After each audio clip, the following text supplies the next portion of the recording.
नमस्कार दोस्तों, जैसा कि आप जानते हैं हमारे वर्ल्ड में 195 कंट्रीज़ हैं। अगर आप किसी भी कंट्री में जाने की इच्छा रखते हैं, कहीं घूमने जाने का मन होता है, तो आपको एक प्रॉपर वीज़ा पासपोर्ट की ज़रूरत होती है। पर इन सब के बावजूद एक कंट्री ऐसी भी है जहां जाने के लिए आपको किसी भी वीज़ा पासपोर्ट की ज़रूरत नहीं होती, बल्कि वहां पर आप घूम कर आ सकते हैं, रह सकते हैं और बिजनेस भी कर सकते हैं। जी हाँ दोस्तों, हम बात कर रहे हैं अपनी नेबर कंट्री नेपाल की। आइए एक नज़र डालते हैं भारत और नेपाल के रिलेशंस पर। तो बिना टाइम वेस्ट किए शुरू करते हैं। मैं हूं Sahil, welcome to gold achiever, let's spread the knowledge. Bharat और नेपाल के रिलेशंस काफ़ी अच्छे रहे हैं। नेपाल की अगर बात करें धार्मिक दृष्टि से और सांस्कृतिक दृष्टि से भारत और नेपाल में बहुत अधिक समानता है। 2014 में जब बीजेपी सरकार फिर से सत्ता में आई तो वहां के पूर्व प्रधानमंत्री श्री सुशील कोइराला जी भारतीय प्रधानमंत्री नरेंद्र मोदी को उनके शपथ ग्रहण समारोह में बधाई देने आए थे। इसके अलावा अब की बार जो 18th सार्क समिट हुआ था वो नेपाल में हुआ था। वहाँ पे भी Indian prime minister Narendra Modi गए थे। आपको बता दूं कि सार्क समिट जो होता है, सार्क को हम बोलते हैं south Asian association for regional cooperation.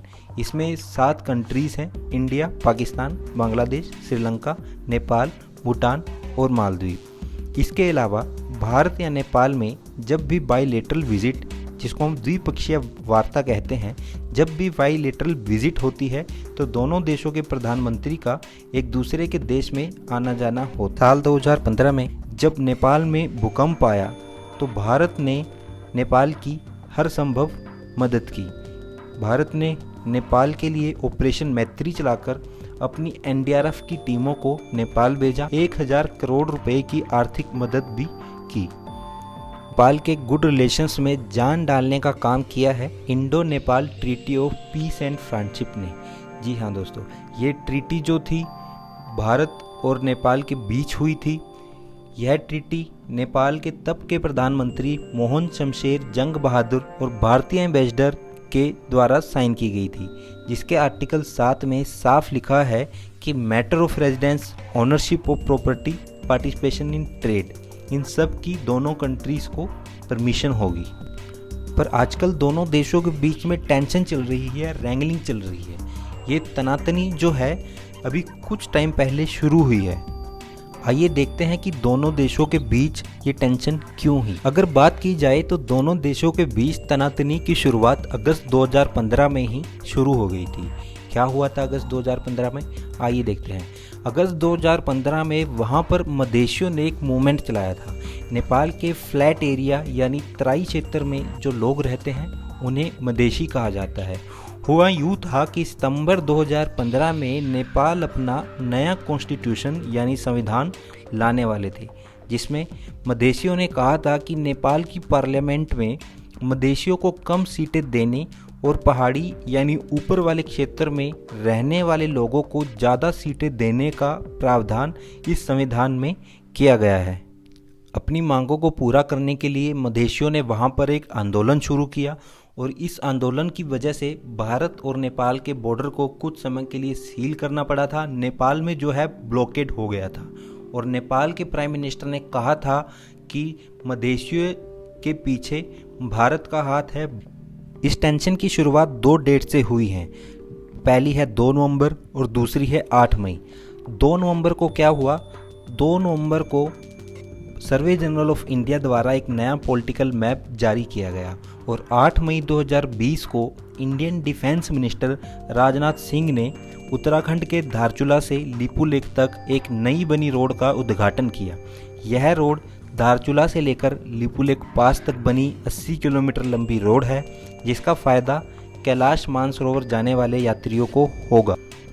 उसके बाद नेपाल के प्राइम मिनिस्टर श्री खड्गा प्रसाद ओली का एक बयान आया, जिसमें उन्होंने कहा कि इंडिया जो है नेपाल का काला पानी वाला एरिया ऑक्यूपाई कर रहा है।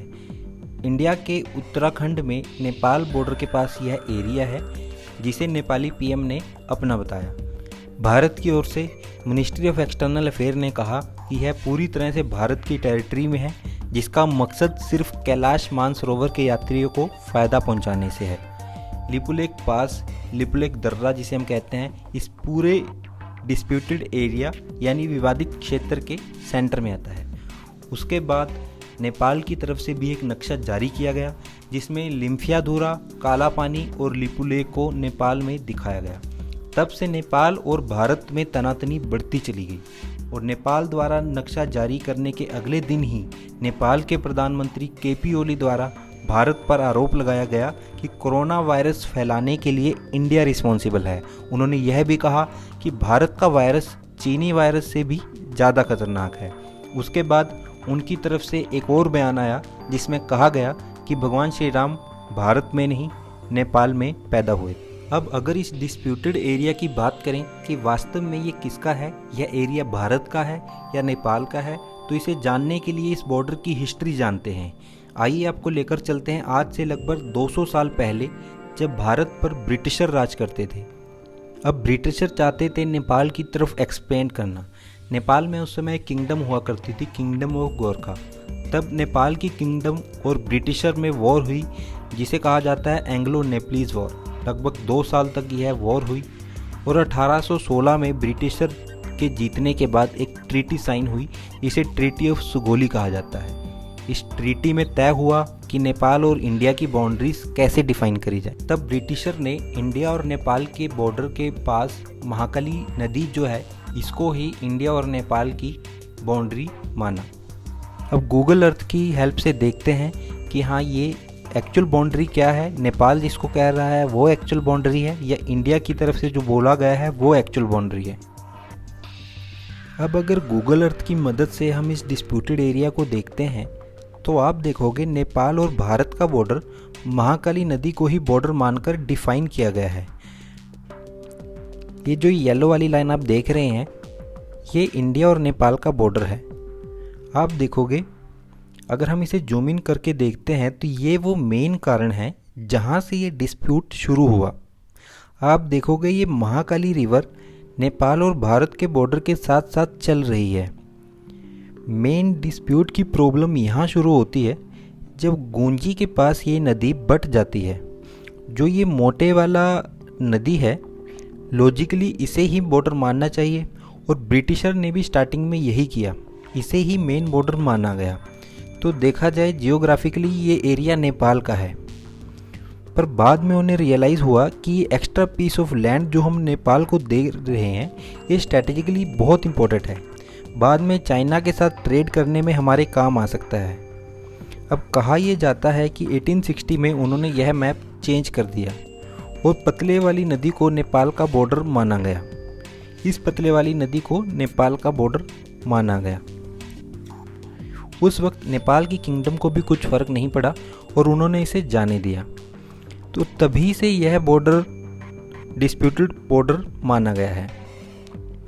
इस तरीके से देखा जाए तो ये एरिया जो है इंडिया का है, क्योंकि नेपाल की किंगडम ने जब उस टाइम कुछ नहीं बोला, वो 200 साल बाद बोल रहे हैं कि ये एरिया इंडिया का नहीं नेपाल का है। ये गुंजी वाला एरिया है जहाँ से ये नदी 2 भागों में बढ़ती है और यही जो है इस मेन डिस्प्यूट की वजह है।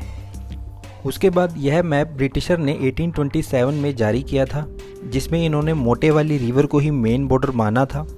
और अब आप ये दूसरा मैप देखिए, यह दूसरा मैप 1860 में ब्रिटिशर द्वारा जारी किया गया मैप है जिसमें उन्होंने पतले वाली रिवर को मेन बॉर्डर माना और ये एरिया इंडिया को चला गया।